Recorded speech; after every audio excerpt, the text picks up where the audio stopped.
I remember say you there out a road 13 years, you know. And why you need a clash to be the goat?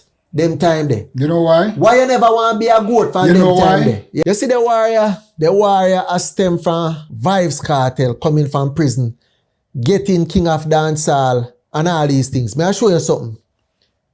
Kartel, they are prison 13 years. 13 long years.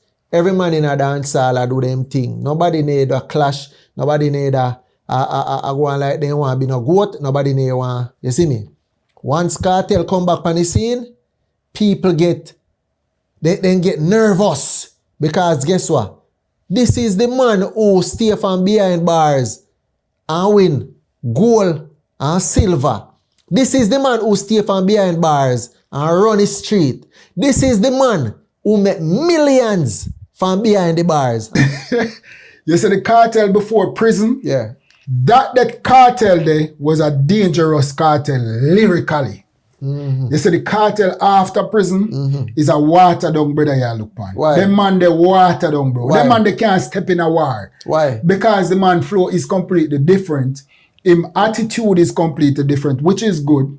You understand? Because him decide to change and whatever. But them man they then get all.